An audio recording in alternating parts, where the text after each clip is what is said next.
Yan, so isang mapagpalang araw po sa ating lahat mga ka-farmers. So welcome po ulit dito sa aking channel, Searcha the Farmer, ang guro magsasaka ng Sibungas, Cebu, Philippines.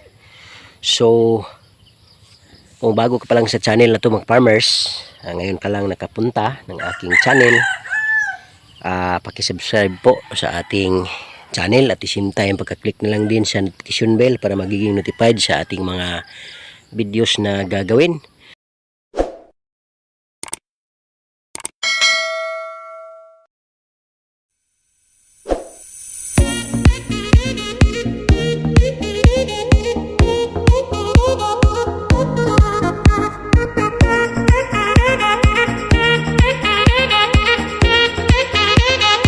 So ngayon mag-farmers, ang video natin, yung vlog natin ngayon ay ibabahagi ko po sa inyo yung aking pinakaunang harvest dito sa aking upo mga farmers. Ang upo na to mga farmers ay second batch na, ano? So this is exactly 45 days mga farmers. Ito yung ating upo. Yan, yung upo natin. So ito rin. Okay. So yan yung mga upo natin. So mostly mga farmers, meron ng mga bunga. Kaya ngayon mag-harvest tayo kasi Sunday ngayon, tapos by Monday bukas, biyahe po bukas ng ating suki mga farmers, kaya makapagpadala tayo. Okay.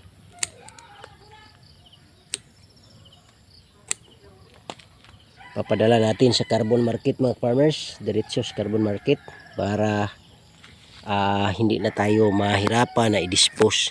So kailangan talaga mga farmers diretso sa carbon, yung buyer natin yung magbibinta doon. Kumbaga dito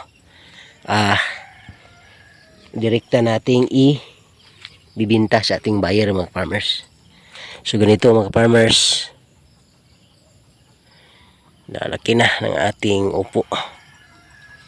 So ganyan, yan yung mga upo natin mga farmers. So inaano ko mga farmers, tinatansya ko, estimate na abot siya ng 1 kilo para bawat isa.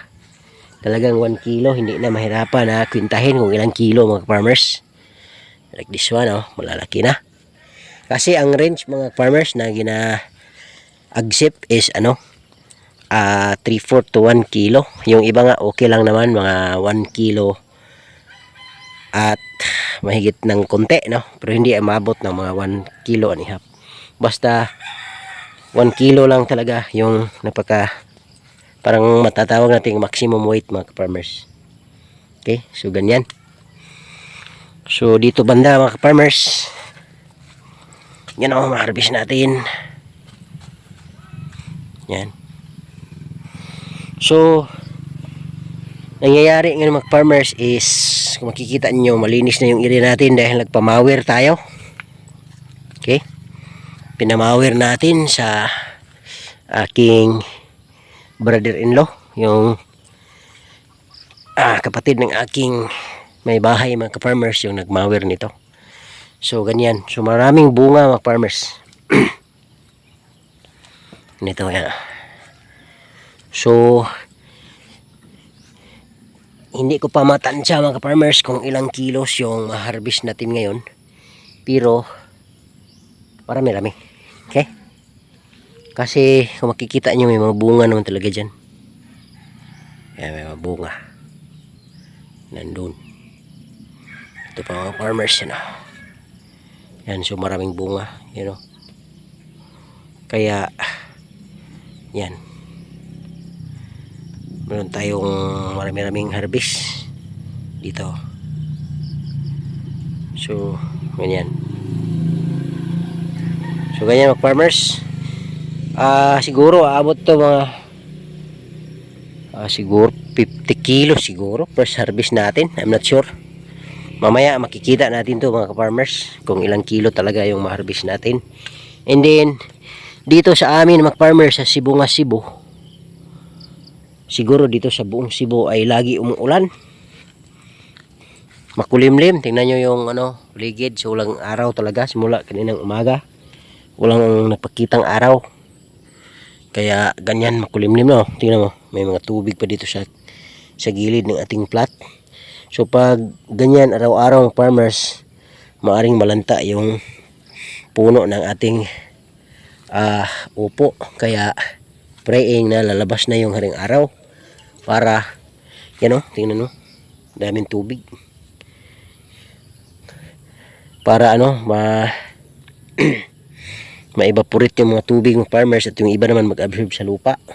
Kasi ganyan ng farmers na hindi na na-absorb sa lupa, ibig sabihin na nasa yung porosity ng tubig ay nasa maximum na. So ibig sabihin yung lupa ay hindi na nakapag-absorb ng tubig. Okay? Yung absorption niya is already reaching 100%. So kaya ganyan na. Nag-stuck na siya, hindi na mga farmers hindi na nag-absorb. Okay?